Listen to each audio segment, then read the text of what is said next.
J'aimerais vous souhaiter à toutes et à tous une très cordiale, une très chaleureuse bienvenue pour notre culte du dimanche matin où on s'est rassemblés pour venir rencontrer notre Seigneur, nous tourner vers lui. Parce qu'on sait que quand on vient à sa rencontre, il vient à la nôtre et il a toujours de bonnes choses pour chacune, pour chacun d'entre nous. Et sans tarder, alors j'aimerais vous inviter à vous mettre debout et on va invoquer son nom pour commencer ce culte. Seigneur, nous voulons bénir ton nom. C'est toi qui nous as appelés ce matin. C'est toi qui nous as rassemblés. Et tu nous as rassemblés autour de toi pour que nous puissions te rencontrer, pour que nous puissions t'apporter notre louange, notre prière. Et nous savons, Seigneur, que lorsque nous venons à toi, toi aussi, tu viens à nous, tu t'approches de nous et tu nous connais chacune, chacun par notre nom. Et tu es parfaitement capable de répondre aux besoins, aux défis de chacun. Mais nous voulons précisément laisser aussi nos préoccupations de la semaine, nos soucis à tes pieds, puisque tu nous invites à nous en décharger sur toi, sachant que tu prends soin de nous, et ainsi décharger que nous puissions nous tourner vers toi de tout notre cœur pour t'apporter notre louange, notre prière, notre adoration. Que tu sois béni et que tu sois glorifié au milieu de nous. Amen. Alors je vais laisser maintenant Muriel, c'est elle qui va nous conduire dans le moment de louange, qui va nous sans doute dire quelques mots et je lui laisse la place. Merci beaucoup à notre équipe de louange pour nous avoir conduits dans ces moments. Muriel vient de prier pour qu'on sorte d'ici un peu plus proche du Seigneur et ça tombe bien puisque le texte de ce matin nous invite à nous approcher de lui. Alors je vous invite à lire dans la première épître de Pierre au chapitre 2. Je lirai depuis le verset 4 jusqu'au verset 10. 1 Pierre, chapitre 2, 4 à 10. Approchez-vous de lui, pierre vivante, rejetée par les hommes, mais choisie et précieuse devant Dieu. Et vous-même, comme des pierres vivantes, édifiez-vous pour former une maison spirituelle, un saint sacerdoce, en vue d'offrir des victimes spirituelles agréables à Dieu par Jésus-Christ. Car il y a dans l'Écriture, « Voici, je pose en Sion une pierre angulaire, choisie, précieuse, et celui qui croit en elle ne sera pas confondu. » L'honneur est donc pour vous qui croyez, mais pour les incrédules, la pierre qu'ont rejetée ceux qui bâtissaient est devenue la principale de l'angle et une pierre d'achoppement et un rocher de scandale. Ils s'y achoppent en désobéissant à la parole, et c'est à quoi ils ont été destinés.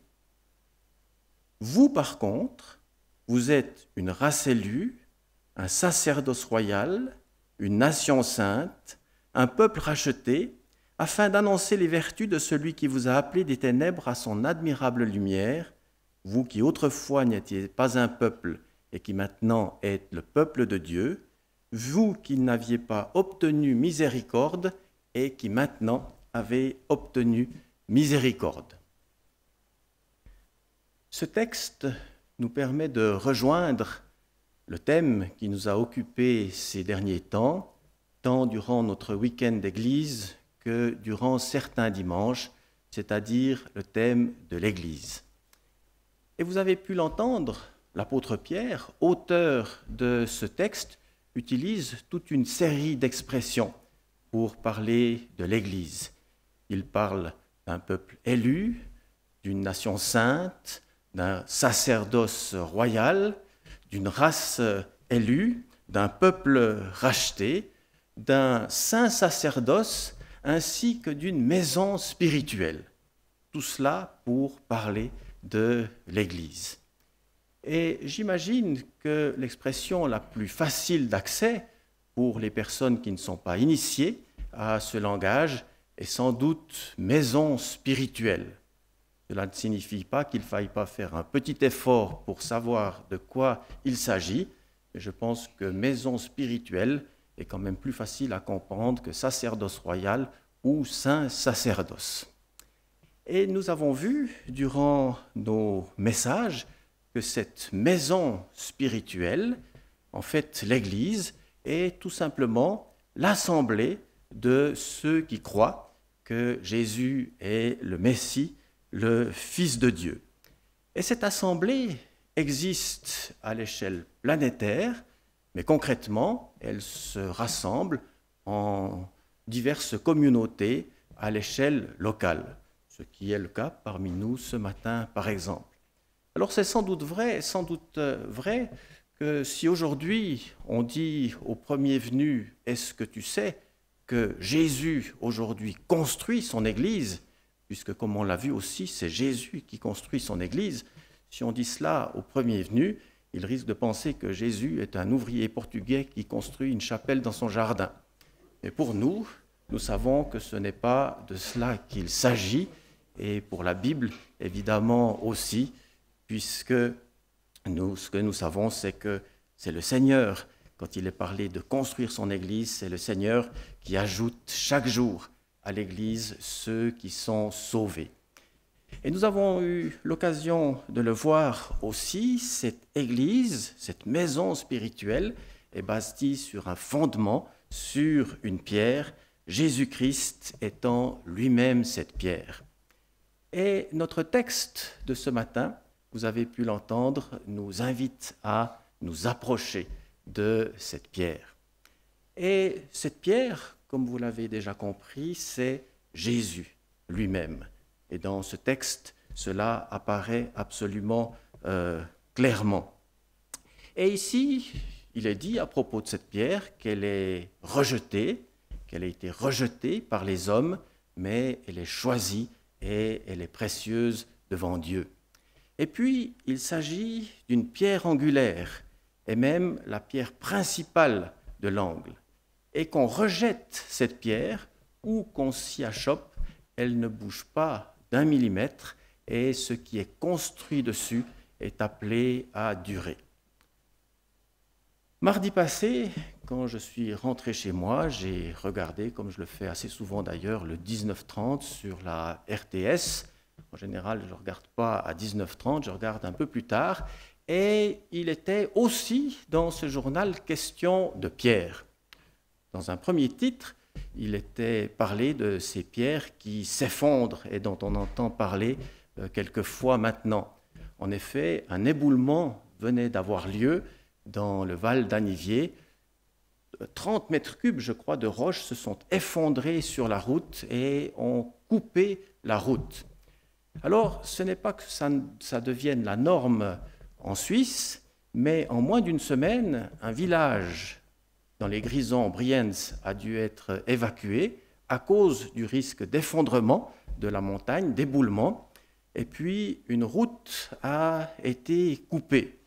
Alors il faut s'entendre, c'est vrai que dans ces régions, il y a toujours eu quelques mouvements, des petites chutes de pierres et ainsi de suite, mais des pierres qui étaient en place depuis des centaines d'années se mettent à bouger et ça devient un danger pour les habitants de ces lieux respectifs. Mais dans ce même journal, il y avait un autre titre qui, celui-ci, faisait état de recherches qui sont actuellement faites dans une roche qu'on a dans notre sous-sol et qu'on appelle de l'argile à opalinus. Et il se trouve que cette roche est extrêmement étanche, elle est imperméable et absolument stable. J'imagine qu'on a tous été un jour dans une grotte ou quelque chose du style, et en général, quand on va dans ce genre d'endroit, on voit que c'est un peu humide, il y a de l'eau qui s'infiltre dans les parois, et puis voilà, il y a quelque chose qui se passe, alors que dans cette roche-là, elle est totalement imperméable, il n'y a absolument rien qui passe, et des recherches sont actuellement faites dans ces sous-sols, dans ces roches, parce qu'on pense qu'à partir de 2050, on pourrait y enfuir nos déchets nucléaires et que cela ne devrait plus représenter aucun danger pour au moins 1 million d'années. Alors c'est rassurant, pour nous en tout cas, je ne sais pas pour ceux qui vivront dans 1 million d'années. Je fais partie de ceux qui pensent que dans 1 million d'années, on aura déjà vu apparaître la nouvelle Terre qui nous est promise. Soit l'ancienne aura été totalement débarrassée, soit elle sera complètement régénérée, déchets y compris, selon un mode qui n'appartient pas à ce monde. Remarquez, ce n'est pas une excuse pour faire davantage de déchets. Mais revenons à nos moutons, et si vous me permettez une comparaison, j'aimerais dire la pierre dont nous parlons ce matin, cette pierre rejetée, cette pierre angulaire, choisie et précieuse devant Dieu, est de la caractéristique, et même plus que cela, de la deuxième pierre dont nous avons parlé, et pas des premières, non pas de ces pierres qui s'effondrent, mais de cette pierre qui est stable, qui est étanche et qui est imperméable et qui ne bouge pas au travers des siècles, qui, autrement dit, est entièrement digne de confiance. Et c'est bien à cela que nous appelle notre texte de ce matin, à mettre notre confiance, à mettre notre foi en Jésus, en sa parole et en ses promesses. C'est ce que l'apôtre Pierre voulait dire lorsqu'il dit « Approchez-vous de lui, pierre vivante ». Jésus est la pierre vivante, angulaire, sur laquelle repose l'Église, et nous sommes les pierres vivantes qui font partie de l'édifice. Et en tant que pierre vivante, on est appelé à mettre notre confiance dans cette pierre qu'est Jésus et qui soutient le tout. Maintenant, quand on utilise le verbe « approcher », en principe, c'est pour parler de réduire la distance entre deux objets. Et c'est bien à cela que nous appelle l'apôtre Pierre dans ce texte, c'est réduire la distance qui nous sépare de Jésus, qui nous sépare de notre Seigneur. Alors, j'aimerais le dire sans détour, s'il se trouve que ce n'est pas en déménageant au 7e étage qu'on s'approchera beaucoup de lui, s'il se trouve qu'on habite au 1er, car il n'est pas parlé de distance physique, il n'est pas parlé de distance géographique ou spatiale, mais lorsqu'il nous est dit de nous approcher de lui, c'est de nous approcher de lui et de devenir toujours plus semblable à son caractère, d'être toujours plus imprégné de sa pensée, d'être toujours plus imprégné de sa parole, ou comme le dit un de nos vieux chants, « penser, agir, aimer, toujours plus comme toi ». Mais comment faire pour y parvenir? La suite de notre texte nous met sur la piste. Et il nous dit ceci au verset 5, « Et vous, et vous-même, comme des pierres vivantes, édifiez-vous pour former une maison spirituelle, un saint sacerdoce. » Édifiez-vous. Et lorsqu'on regarde dans nos traductions françaises, on s'aperçoit que les traducteurs ont choisi deux modes de traduction différents pour traduire cela. Alors ces deux modes de traduction ont tout à fait leur raison d'être, et si vous avez l'un plutôt que l'autre, ne jetez pas la Bible pour autant. Je veux dire, les deux, comme je l'ai dit, ont leur raison d'être, mais il y a une première tendance dans les traductions qui vont dans le sens de la Bible que j'ai sous les yeux et qui traduisent par un impératif, c'est-à-dire un verbe qui invite à l'action avec un sens réfléchi. Édifiez-vous. Mais il y a d'autres traducteurs qui ont pris une autre option et qui y donnent un sens passif. Soyez édifiés. Et c'est le cas, par exemple, de la parole vivante. La parole vivante n'est pas tout à fait une traduction de la Bible, c'est en quelque sorte à mi-chemin entre la traduction et le commentaire.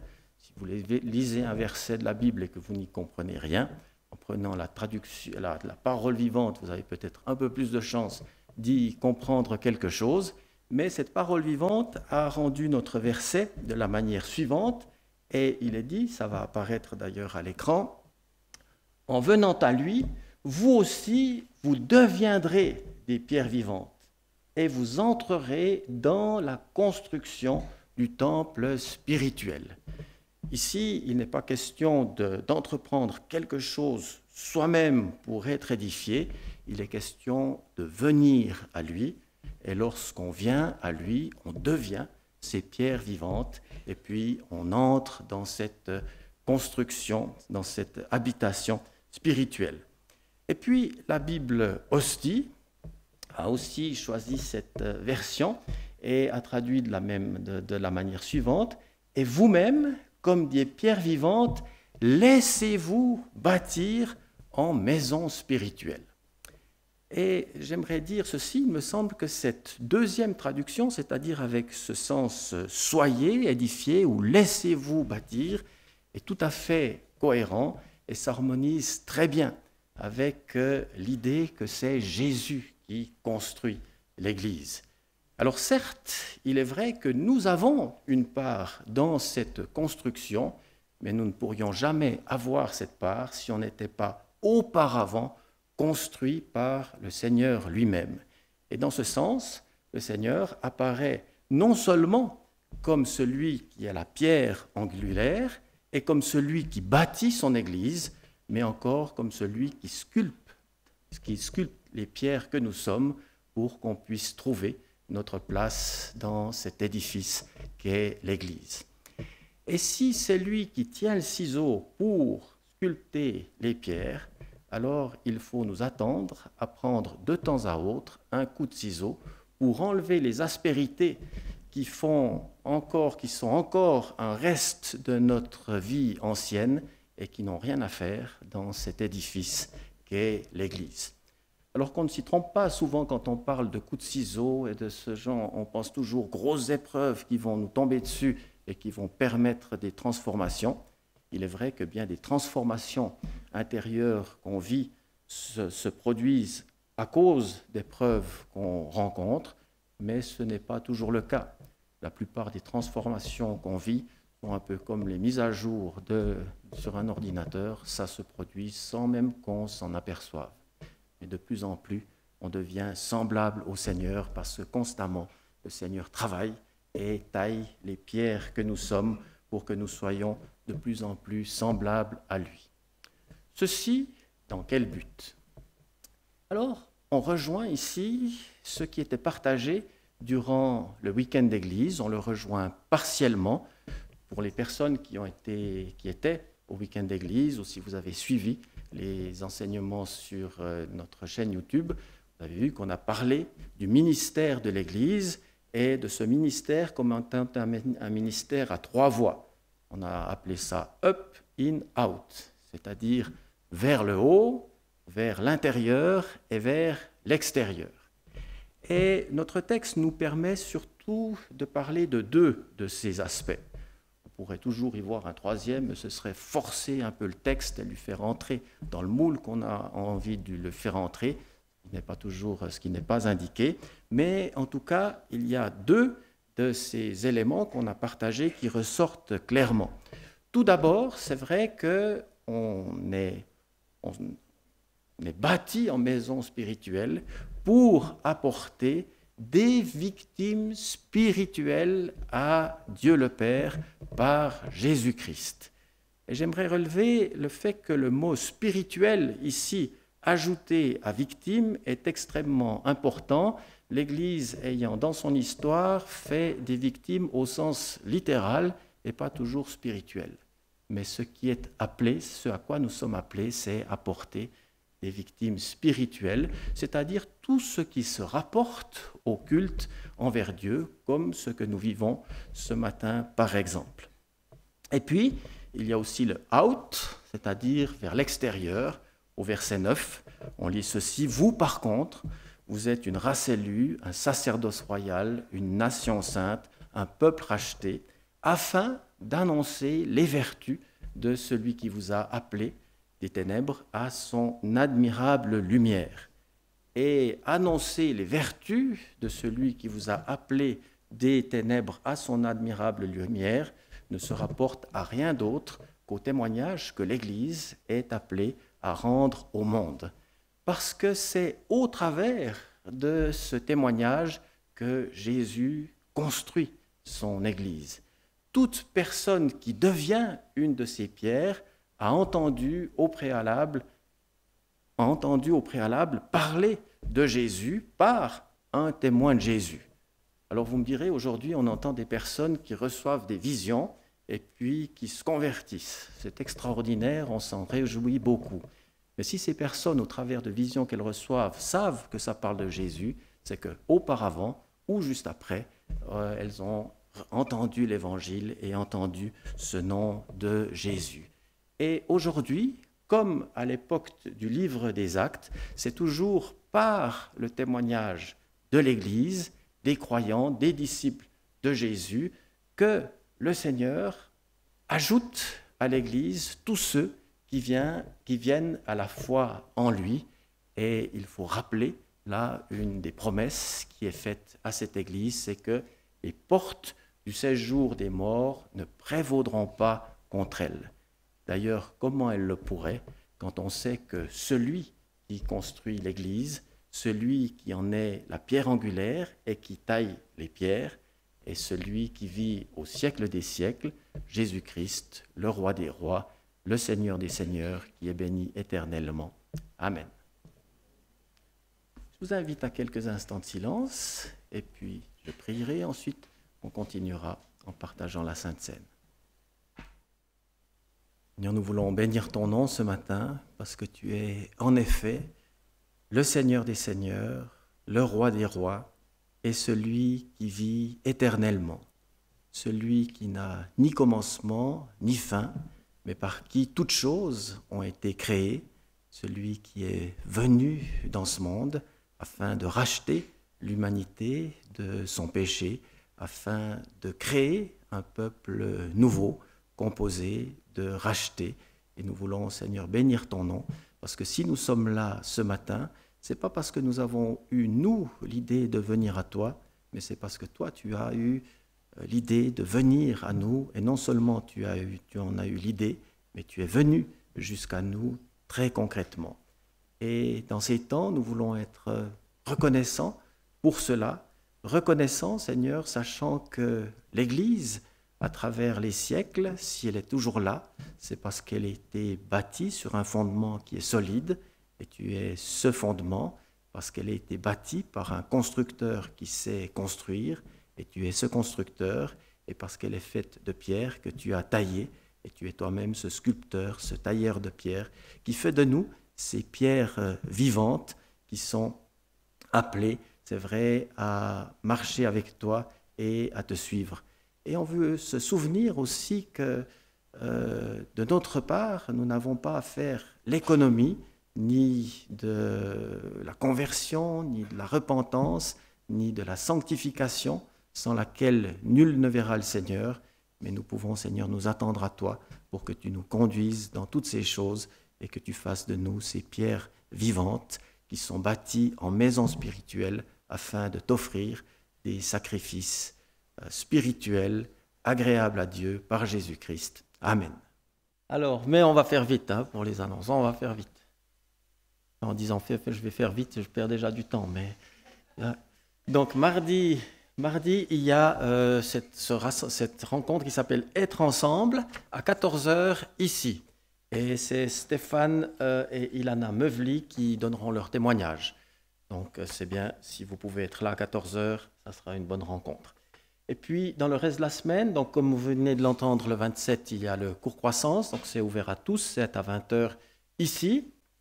Et puis le 28, donc le jeudi, femmes en promenade méditative, c'est les dames qui se rencontrent pour à peu près 1 heure de marche dans le bois de Montcor et en méditant un texte biblique de l'Évangile selon Marc toujours. Voilà, ouais.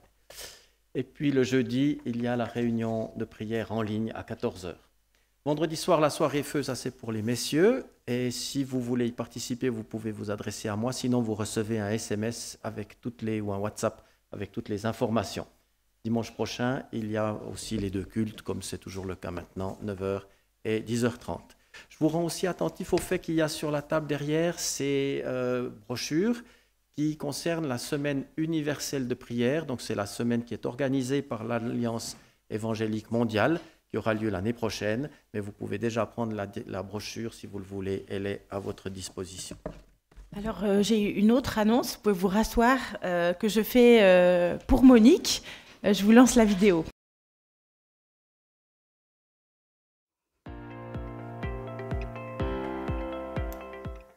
Pourquoi dit-on que les mages venus d'Orient pour visiter Jésus étaient en fait des rois. Et comment en est-on arrivé à la conclusion qu'ils étaient 3?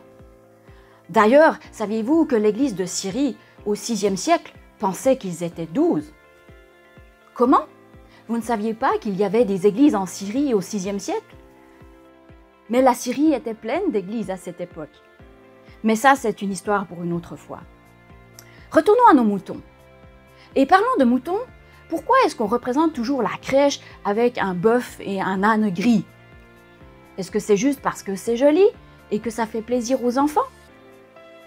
Et puis finalement, pourquoi est-ce qu'on a choisi cette date du 25 décembre pour célébrer l'anniversaire de Jésus, alors que l'on savait pertinemment que Jésus n'était probablement pas né en hiver? Noël est l'une des fêtes les plus célébrées dans le monde. Et pourtant, les origines de cette fête sont peu connues. On entend souvent quelques bribes d'informations, d'ailleurs un peu déconcertantes, comme quoi Noël serait une fête d'une origine païenne. Et pourtant, l'histoire des origines de cette fête est fascinante.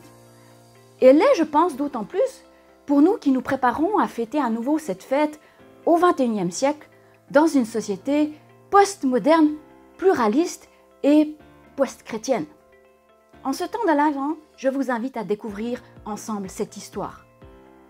Pourquoi les chrétiens de l'Antiquité ont-ils commencé à fêter la naissance de Jésus? Comment fêtaient-ils Noël durant les premiers siècles? Quel sens donnait-il à cette fête? Et puis, comment cette fête a-t-elle évolué? Pour découvrir la réponse à toutes ces questions, je vous donne rendez-vous le 27 novembre et le 11 décembre à 20h. J'aimerais vraiment vous encourager à suivre ces cours croissance. C'est des cours où on va vraiment au fond de la question. C'est des cours d'une qualité inestimable. Je trouve qu'on a beaucoup de chance d'avoir Monique qui donne ces cours croissance. J'aimerais vraiment que vous encouragez à y assister. On a fait des petits flyers, ils sont là-bas derrière. Vous avez les dates, les horaires dessus. N'hésitez pas à les prendre. Prenez avec vous vos familles, vos enfants, vos jeunes aussi s'ils sont intéressés et participez à ce cours croissance. Voilà, merci. Alors on va invoquer le nom du Seigneur pour terminer. Seigneur, nous voulons te bénir pour tout ce qu'on a pu vivre et partager, entendre ce matin. Et nous te prions, c'est vrai, pour que, alors que nous allons nous séparer, tu puisses demeurer avec chacune, avec chacun, et que ta grâce et ta paix puissent être accordées à chacune et chacun par Jésus-Christ, notre Seigneur. Amen. Je vous souhaite une bonne fin de matinée et à tout bientôt.